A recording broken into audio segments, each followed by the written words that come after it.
जय जय जय जय जय शाश्वतम् आदिनाद ब्रह्म ओंकार शाश्वतम्।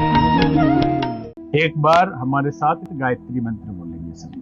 ओम भूर्भुवः स्वः तत्सवितुर्वरेण्यं भर्गो देवस्य धीमहि धियो यो नः प्रचोदयात्।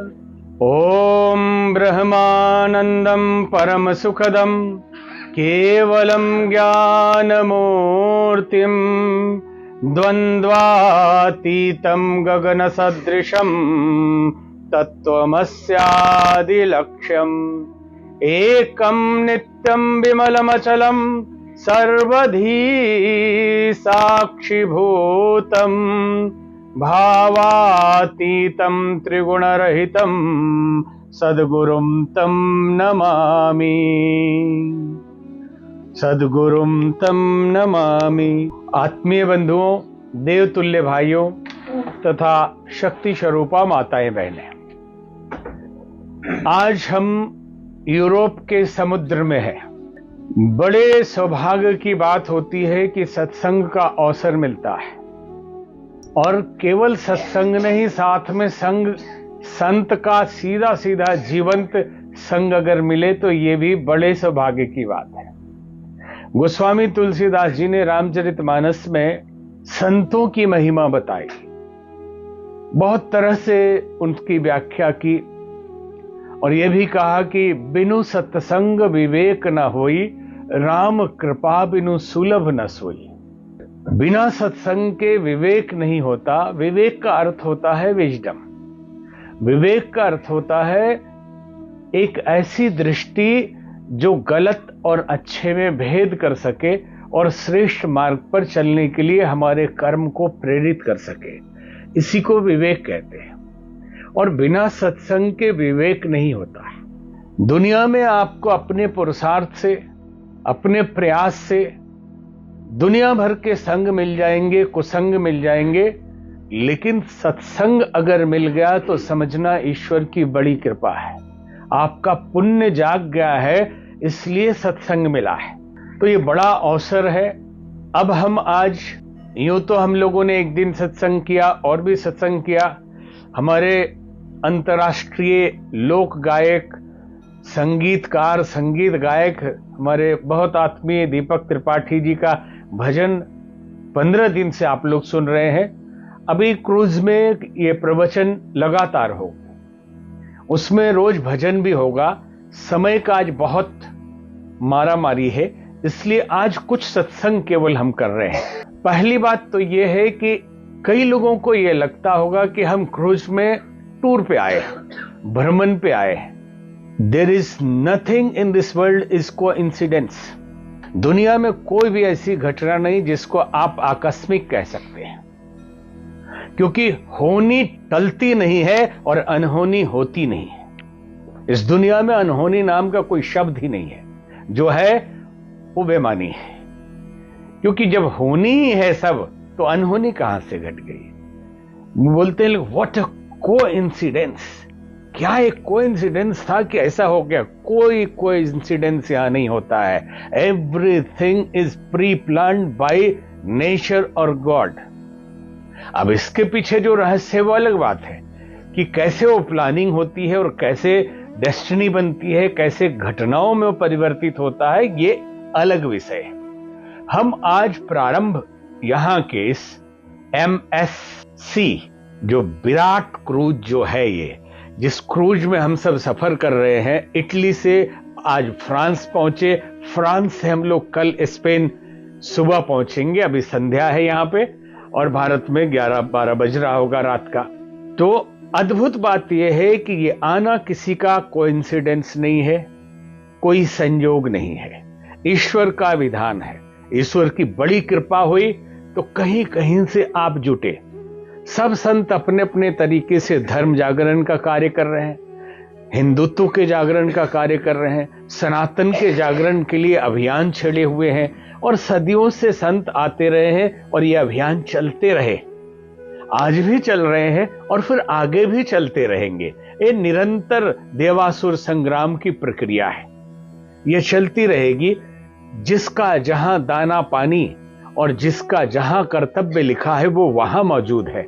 आज हम सब भारत में अभी हिंदू जागरण और हिंदू एकता की यात्रा चल रही है। संयोग है धीरेन्द्र शास्त्री जी बागेश्वर धाम के नेतृत्व में हमारे भी बहुत करीबी हैं, लेकिन हम आज यहाँ आए तो सब बहुत सारे संत विदेश से बाहर होंगे और बहुत सारे संत जो वहां नहीं पहुंच पाए या अपने अपने स्तर पे उनका तपस्या के द्वारा, अपने ज्ञान के द्वारा, अपने भक्तों के द्वारा राष्ट्र निर्माण, सनातन के निर्माण और अपने गौरवमयी गाथा और इतिहास को पुनर्जीवित करने के लिए, स्वर्णिम भारत की परिकल्पना को साकार करने के लिए और भारत को जगत गुरु पद पे प्रतिष्ठित करने के लिए प्रयत्नरत है।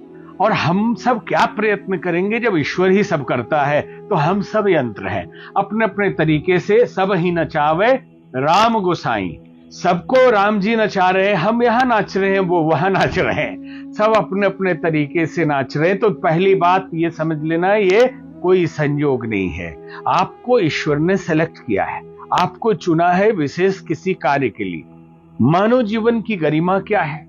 एक दिन स्विट्जरलैंड में थोड़ा सा प्रवचन हुआ जिसमें प्रश्न किया गया था कि आत्मा क्या है। तो आत्मा पर अध्यात्म के गूढ़ रहस्यों पर चर्चा हुई, जो कि मास के लिए ये प्रवचन नहीं होता है। आत्म तत्व का ज्ञान कुछ गिने चुने लोगों के लिए है। समझ में ही नहीं आएगा कि ये हो क्या रहा है।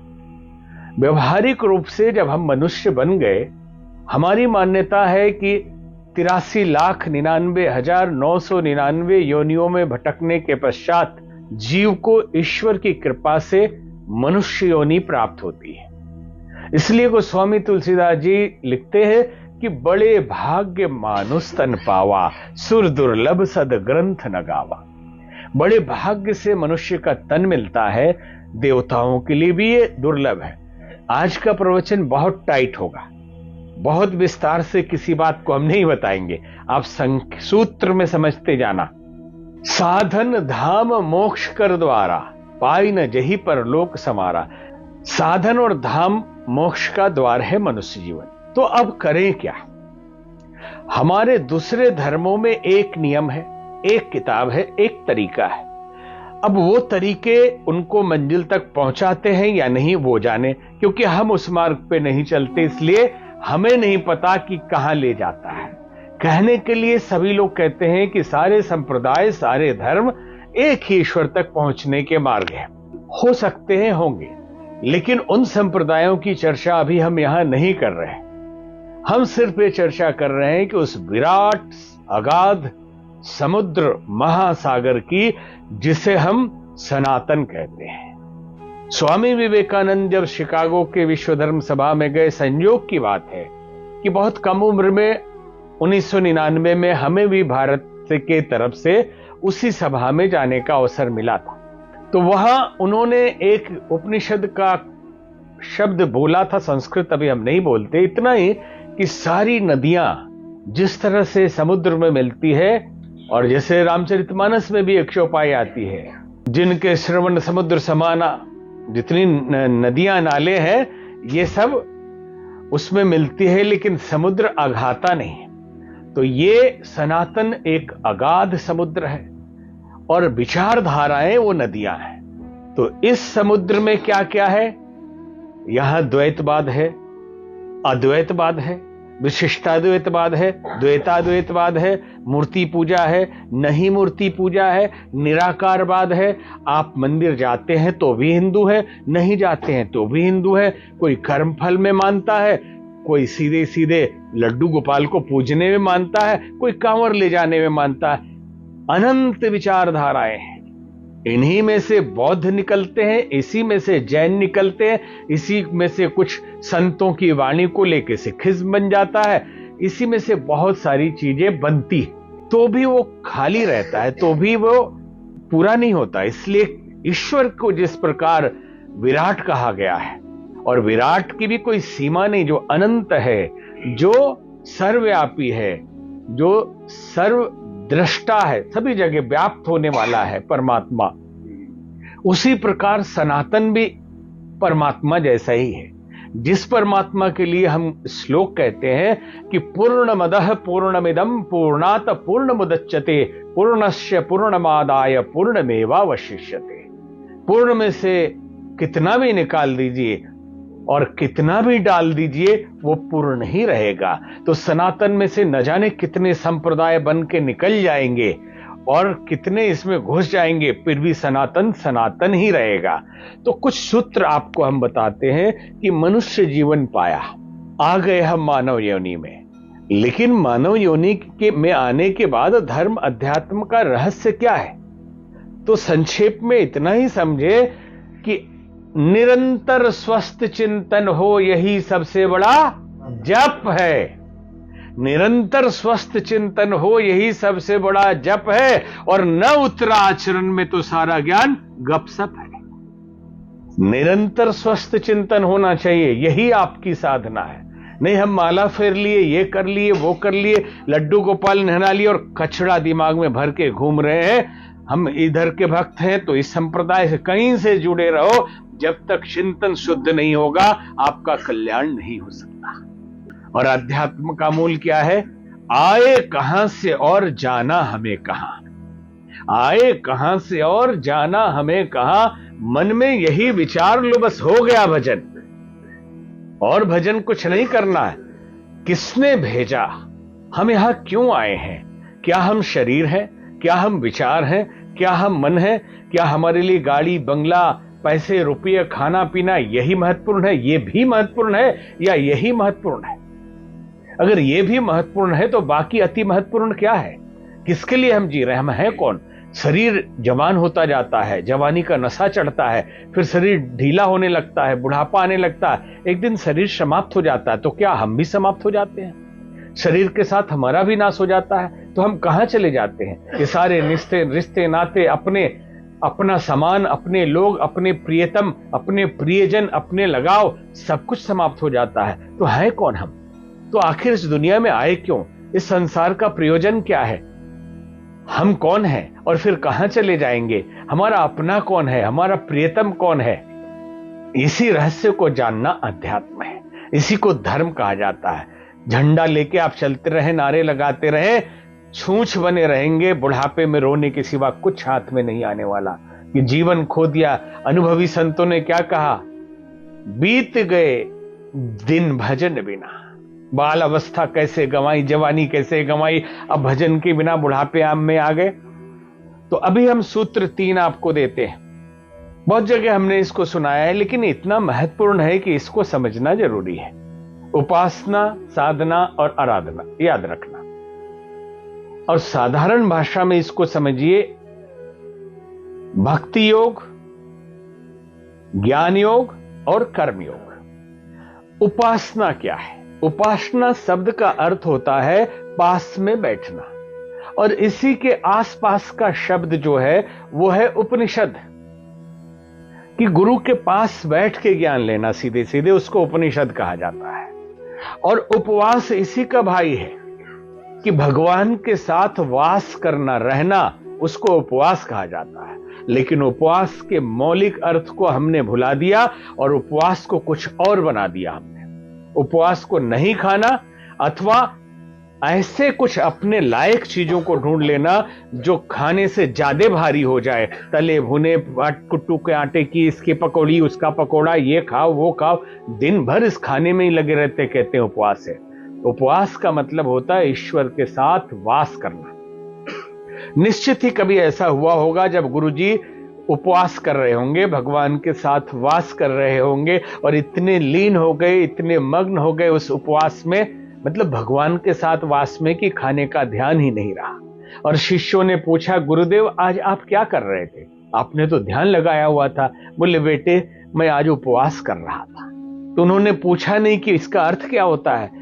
गुरुजी जब गुजरे तो चेलों ने भी उपवास शुरू कर दिया। ध्यान लगे ना लगे, भगवान का सुमिरन हो या ना हो, वास भगवान के साथ हो या ना हो, तो क्या करना? तो खाना नहीं खाना। संभव है कि उस दिन गुरुजी को या और लोग भी जो उपवास किए होंगे तो भगवान में लीन हो गए, तो कहा समय मत बर्बाद करो खाना बनाने में, भगवान में लीन रहो, तो फलाहार कर लो। फल ही बनाने के लफड़ा छोड़ के खाना शुरू कर दो फल। तो ये है उपवास। हम असली अर्थ उपासना पे आते हैं, पास में बैठना। मनुष्य का व्यक्तित्व अपने आप में कुछ नहीं है। कोई यदि अहंकार करे कि हम बहुत बड़े संत हो चुके हैं, हम बहुत बड़े विचारशील हो चुके हैं, बहुत सात्विक हो चुके हैं, बड़ा भारी भ्रम है। आप कितने दिन के लिए संत हैं और कितने दिन के लिए विचारशील हैं, सात्विक विचारों के आवरण में जीते हैं, पता नहीं। कब कुसंग आपको लग जाए और सारे विचार नष्ट हो जाएंगे। आप जिसकी उपासना करते हैं, जिन लोगों के पास बैठते हैं, वैसे ही हो जाते हैं। ये ख्याल रखिए, आप और हम कुछ नहीं है, सिर्फ विचारों के पुतला है। जिनके साथ रहे हैं उनके विचार प्रभावित किए हुए हैं। आज विचार बदलिए, ऐसे लोगों के साथ रहने लगिए, आप जो थे वही बाहर से रहेंगे। अंदर का आदमी बदल जाएगा, अंदर का इंसान बदल जाएगा। तभी तो गणिका अजामिल बदल जाते हैं और उंगली माल भी बुद्ध हो जाता है। बुद्ध तो उसे भी मिल जाती है, क्योंकि विचार बदल जाते हैं, चिंतन बदल जाता है। चिंतन से चरित्र बनता है और चरित्र से ही व्यवहार बनता है। वही हमारा व्यक्तित्व है। आप मेडिकल पढ़ने के लिए मेडिकल कॉलेज है, इंजीनियरिंग पढ़ने के लिए बहुत सारे IIT और IIM है, टेक्नोलॉजी के लिए, और मैनेजमेंट के लिए भी बहुत सारे कॉलेजेस हैं, और भी चीजों के लिए व्यवस्था है शिक्षा जगत में। क्या बीड़ी पिलाने का कोई स्कूल कॉलेज है? सिगरेट पीने सीखने के लिए कोई कॉलेज स्कूल है? चोरी करने का कोई कॉलेज स्कूल है? नहीं है। लेकिन जो हम स्कूल कॉलेज में पढ़ते हैं उसमें दिमाग भी कम लगता है, बड़ी मुश्किल से नंबर आ पाता है, लेकिन चोरी करना सीखने में बड़ी जल्दी महारत हासिल होती है। कोई दारू पीना सीखने के लिए कोई स्कूल कॉलेज है? नहीं है। लेकिन दारू पियक्कड़ों के साथ बैठते रहिए, आप सात्विक आदमी है, शुरू में प्रारंभ होगा कि अरे नहीं पीते हो, मित्र हो, बैठो भाई, लाला जी, गुप्ता जी, आप आइए, बैठिए, थोड़ा सा कम से कोल्ड ड्रिंक ही पी लेना, आप क्या फर्क पड़ता है। और धीरे धीरे होता है कि चलो एक पैक तो ले लो, जमाना बदल गया है, ठंड का मौसम है, धीरे धीरे चलो एक पैक। थोड़े दिन के बाद वही बोतल लेके ढूंढता कोई साथी तो मिले जिसके साथ बैठ के मैं पी लूं। कौन से विद्यालय में आपने पढ़ लिया? कहीं तो नहीं सिखाया गया। और हर आदमी, बुजुर्गों का अनुभव होगा कि अपने दादाजी के बंडल से बीड़ी चुरा के पिया होगा। है, जब माचिस कम हुआ करता था तो दादाजी कहते थे बेटा जरा बीड़ी जला के ला देना, तो रास्ते में टेस्ट लेता था कि दादाजी क्या खास चीज है। जो सबका अनुभव है, सब हंस रहे हैं, हमने भी किया है, ठीक है, हमने भी किया है इसको। तो इस तरह से उपासना बैठने से होता है। तो भगवान के साथ बैठना चाहिए। भगवान के साथ बैठना क्या होता है? रोज अपने गुरु द्वारा दिए हुए मंत्र का जप आप करें, और नहीं मिला है तो आप गुरु मंत्र लीजिए, और अगर गुरु अभी जीवित न हो और कुछ लाभ न हो रहा हो तो उस गुरु को भी मानिए, फिर से लीजिए, कोई दिक्कत नहीं है। तो उपासना भगवान की भक्ति करना है, भगवान के साथ बैठकर उनकी शक्ति को अर्जित करना है। यही आपका भक्ति योग है। इससे कारण शरीर का जागरण होता है और भाव संवेदना जगती है। दूसरा, साधना। हम उपासना से शक्ति अर्जित करते हैं और साधना से उस शक्ति को नियंत्रित करते हैं। अगर बर्तन में छेद हो तो चाहे अमृत ही डालो, चू जाएगा। ठाकुर रामकृष्ण परमहंस कहा करते थे कि नाव पानी में है तो कोई दिक्कत नहीं है, नाव में पानी नहीं आना चाहिए। और दुर्गुणों के छेद मनुष्य के व्यक्तित्व में संसार को भर देते हैं। हम माया में हैं, कोई बुरी बात नहीं, माया हमारे अंदर नहीं जानी चाहिए, हम तो सब माया में जी रहे हैं। तो साधना, कंट्रोल योर सेल्फ। साधना कैसे होती है? स्वाध्याय करके साधना होती है। स्वाध्यायादि इष्ट देवता संप्रयोगा। स्वाध्याय करने से इष्ट अर्थात टारगेट, लक्ष्य, गोल की प्राप्ति होती है। स्वाध्याय को इंग्लिश में कहते हैं सेल्फ स्टडी। तो हम संतों के पास बैठकर, संतों का ज्ञान लेकर, उनके वीडियो देखकर, उनकी किताबें पढ़कर स्वाध्याय करते हैं। इससे साधना होती है। यह है ज्ञान योग, और इसमें सूक्ष्म शरीर का जागरण होता है और दिमाग इसमें लगता है। तीसरा है अब आराधना। हमने जो विस्तार से इसको बता सकते थे, लेकिन टाइम पाबंदी है, कल परसों में मिक्स करेंगे कुछ। तो साधना अपने जीवन को साधना होता है, हम अपने को कंट्रोल करें। इसके लिए एक लाइन है कि आत्म साधना ऐसी हो जो चटका दे चट्टान को। हम अपने को ऐसा कर लें कि आत्म साधना ऐसी हो जो चटका दे चट्टान को, शाश्वत प्राण ज्योति पी जाए अंधकार अज्ञान को। साधक वह जो झेले जग के पाप ताप अभिशाप को, सागर मंथन से पहले जो मथले अपने आप को। औरों को दे सुथा रत्न खुद कर लेता विस्पान है, दूसरों को जो अमृत देता है, ये साधना। तीसरा क्या है? आराधना। उपासना से भगवान से जुड़े शक्ति अर्जित की हमने, साधना से उस शक्ति का संचय किया। हम धन एकत्रित करते हैं पुरुषार्थ करके, फिर हम उसको बैंक में रखते हैं और रखने के पश्चात फिर खर्च करते हैं, तो खर्च करने को आराधना कहते हैं। तो कहां खर्च करेंगे? गुरु सेवा और परमात्मा की सेवा को आराधना कहा जाता है। और यह संसार भगवान का एक बगीचा है, और इस बगीचे के लिए हमने अपने लिए, अपने बच्चों के लिए, अपने परिवार के लिए सब कर लिया। समाज के लिए, राष्ट्र के लिए, विश्व वसुधा के लिए, प्राणी मात्र के लिए क्या हमने कुछ किया? अगर नहीं किया तो हमसे बड़ा पशु से भी गए गुजरे हैं, क्योंकि पशु भी एक दूसरे की मदद करते हैं। तो आराधना आप धन से करिए, अपने धन से मदद कर दीजिए, दवाई से जैसे डॉक्टर मल जी मदद करते हैं, बाकी लोग भी मदद करते हैं। एक दूसरे का मदद करना आराधना है। गुरु सेवा भी आराधना है। और कई लोग कहेंगे कि आप गौशाला नहीं खोले हुए हैं, आप भंडारा कम चला रहे हैं। अरे भाई, ये भी हम कर रहे हैं, हमारे शिष्य लोग कर रहे हैं अलग अलग तरीके से।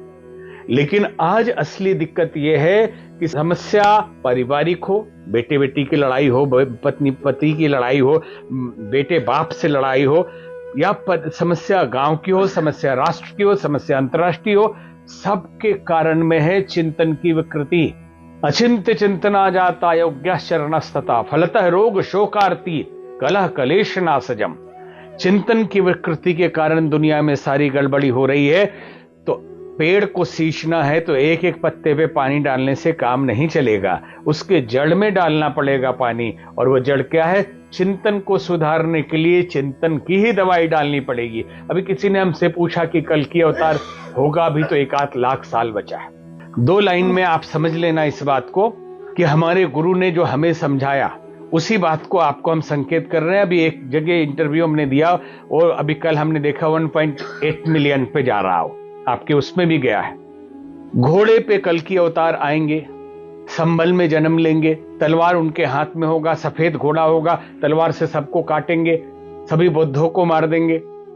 जमाना मिसाइल का है, घोड़े का नहीं है। उड़ के चलते हैं लोग, तलवार से आज कुछ होने वाला नहीं, वो सब सिंबॉलिक है। और संभल को संभाला भी बोल रहे, रिसर्च बहुत चल रहा है। 4 डायमेंशन में ज्ञानगंज की तरह कोई संभल है, एक जगह संभाला है, अभी इस पे बड़ा रिसर्च। और साथ जो चिरंजीवी है वो काम कर रहे हैं। कृपाचार्य राजनीति के क्षेत्र में काम कर रहे हैं, अश्वत्थामा अलग क्षेत्र में काम कर रहे हैं, परशुराम जी ज्ञान के क्षेत्र में काम कर रहे हैं। विस्तार से अलग से आपको बताएंगे। बस इतना ही समझ लेना कि भगवान नारायण के पास असुर पहुंचा और उसने कहा कि हे प्रभु, मुझे भी आपने ही बनाया और इस दुनिया में अच्छाई भी आपने बनाया, लेकिन जब जब मैं रावण और कंस बन के आया, आप राम और कृष्ण बन के आए और मेरा संहार कर दिया। इस बार मैं सूक्ष्म रूप से जाऊंगा, सब आदमी के अंदर घुस जाऊंगा और सारी दुनिया में असुरत्व होगा। देखने में सभी आदमी जैसे दिखेंगे लेकिन सब असुर होंगे, लड़ मरेंगे अपने में ही। आपस में स्वार्थ और संकीर्णता इतनी बढ़ जाएगी कि मानव का दुश्मन होगा। प्राणी एक दूसरे के प्राण हरने के लिए लगे रहेंगे, आप कुछ नहीं कर पाएंगे। अगर आपको सतयुग लाना होगा तो सबको मार के फिर से करना पड़ेगा। बोले मैं भी तुमसे ज्यादा ताकतवर हूं, मैं तुझे पैदा करने वाला हूं। तो मैं सूक्ष्म रूप में जाऊंगा, ज्ञान के रूप में, प्रज्ञा के रूप में। जो श्वेत दिखाया गया सफेद घोड़े पे, मतलब एकदम निष्कलंक, इसलिए कल्कि को निष्कलंक कहा जाता है। कोई कलंक उस पे लगा नहीं सकता। और धार इतनी तेज कि बुद्धिवादियों की बुद्धि को काटूंगा, बुद्धों को काटने का जो तात्पर्य है। और हॉर्स पावर इतना स्पीड रहेगा कि मन की गति जो स्पीड होती है उससे भी तेज में चलूंगा। और एक आदमी संत के मुख से उधर निकलूंगा, एक संत के मुख से उधर निकलूंगा, दिमाग के अंदर घुस के अंदर ही अंदर देवासुर संग्राम शुरू होगा। और भीतर भीतर मैं तुझे समाप्त कर दूंगा, सब लोग सात्विक हो जाएंगे और समय बदल जाएगा। सोते रहने का नाम कलयुग है, करवट बदलने का नाम त्रेता है, और खड़े होने का नाम द्वापर है, और दौड़ने लगे तो सतयुग है। और ऋषि मुनियों के अनुसार प्रलय नहीं आने वाला है। चाहे भविष्यवाणी कुछ भी बोल दे, चाहे दुनिया के कोई भी भविष्यवक्ता कुछ भी बोल दे, हमारे गुरु ने जो हमें बताया, और आप ये दावा कर लीजिएगा, नोट कर लीजिएगा, छूट-फूट लड़ाइयां होती रहेंगी, सृष्टि का विनाश नहीं होने वाला है। और कलयुग और कल की अवतार किसी आदमी के रूप में नहीं आने वाले, क्योंकि समस्या अगर क्षेत्रीय स्तर पे लंका से भारत तक की थी तो राम जी लंका तक गए थे। समस्या द्वारका तक मथुरा से थी तो कृष्ण भगवान इसी क्षेत्र में घूमते रहे। समस्या ब्रह्मांडीय है, समस्या ब्रह्मांड से ऊपर की भी है, इसलिए ये सूक्ष्म चेतना काम कर रही है। पृथ्वी पर तो ये 7 चिरंजीवी लगे हुए हैं अवतार के प्रयोजन को पूरा करने के लिए, वो दिखाई नहीं देगा, कार्य हो रहा है। तो आज आपको संकेत था कि नियमित उपासना करिए, भगवान के साथ जुड़िए, भगवान का भजन करिए, गुरु द्वारा दिए हुए मंत्र को जपिए, गायत्री मंत्र पे कल हम आपको सुनाएंगे, और आनंद हम सब ले रहे हैं और आराधना भी करिए। क्रूज में ये प्रवचन हो रहा है। हम लोग इटली से चले थे, जेनेवा एक इटली की जगह है, और आज दिन भर हम लोग फ्रांस के मार्सेल शहर का भ्रमण हुआ। और ये मान के चलना ईश्वर साथ में चल रहा है, परिस्थिति हमारे आपके लिए कभी विपरीत नहीं होने वाली, लगेगा, इसलिए मन कोई खराब नहीं करना। आप अपने अवसर को धन्यवाद दीजिए, भाग्य को धन्यवाद दीजिए कि परमात्मा ने विश्व भ्रमण के साथ, किसी ने प्रश्न किया हमारे उस पे लिखा कि कितने लोग क्रिश्चियन हो रहे हैं, कितना अफरा थपरी मची है भारत में, बाबा लोग मौज कर रहे हैं। एक बार बाबा बन के देखो तो पता चल जाए कि ना बाल ना बच्चा, नींद पड़े अच्छा। अपना बाल बच्चा नहीं, अपना परिवार नहीं, घर छोड़ के साधु बाबा जो जिसको आप बोल रहे हैं, वो दूसरों के लिए जीता है, ना अपना बैंक बैलेंस रखता है, ना अपने लिए पैसा कुछ रखता है, ना अपने से कुछ खरीद के खाता है। और केवल भारत में भी हम लोग काम करते हैं, आदिवासियों के बीच भी जाते हैं, गांव-गांव में जाते हैं। आप साथ में रहो तो पता चल जाए। घर में बैठ के बाबा लोगों पे कमेंट करना बड़ा आसान है, एक बार बाबा बन जाओ फिर पता चल जाए कि कैसे अपना श्राद्ध, तर्पण और पिंडदान 7 पीढ़ी का करके बाबा बना जाता है, और कैसे इच्छाओं को खत्म किया जाता है, सबको सुना जाता है, सहा जाता है। सब परिस्थितियां विपरीत होते हुए भी संघर्षरत रहता है बाबा, तब बाप का बाप बनता है वो, तब उसको बाबा कहा जाता है। पिताजी भी नहीं कहते, बाबा कहते हैं। तो हमने कमेंट कभी किसी का करते नहीं, उसको कमेंट किया कि भाई आप अच्छा विचार दे रहे हैं, भारत में भी जरूरत है, लेकिन पूरे विश्व में देव संस्कृति के पताखे को फहराने की जरूरत है। ये जो कार्यक्रम चल रहा केवल भ्रमण का नहीं है, जिस देश में हम लोग जा रहे हैं, हमारे लोकल उस देश के शिष्य भी आ रहे हैं, जुड़ रहे हैं, मिल रहे हैं। और अभी कल भी बार्सिलोना में हमारे कई जो बेंगलोर से आए हैं शिष्य लोग, IT वाले, उनका फोन आया है। हम यहाँ स्पेन में तो हम लोग मिलने आएंगे। हम लोग हेलसिंकी में भी शिष्य लोग आए थे मिलने, UK वाले भी कोशिशरत थे, अभी भी कोशिशरत थे, जहां मिल जाए। तो भारत में भी हिंदुस्तान में अपने आप के जागरण की आवश्यकता है, सनातन की, लेकिन सनातन की पताका धरती के कोने कोने में फैले, इसके लिए भी हिम्मत जुटाने की जरूरत है। इसलिए आप सब जो सुन रहे हैं उनका भी शाश्वतम चैनल के माध्यम से आप इसको देख रहे हैं, और आप सबको बहुत बहुत धन्यवाद। दूर दूर तक इस वीडियो को पहुंचाइए, क्योंकि विचार आपके लायक है, आपके जीवन को सफल बनाने के लिए, आध्यात्मिक बनाने के लिए, आपके व्यक्तिगत जीवन की उन्नति के लिए। तो बहुत बहुत धन्यवाद। ओम शांति।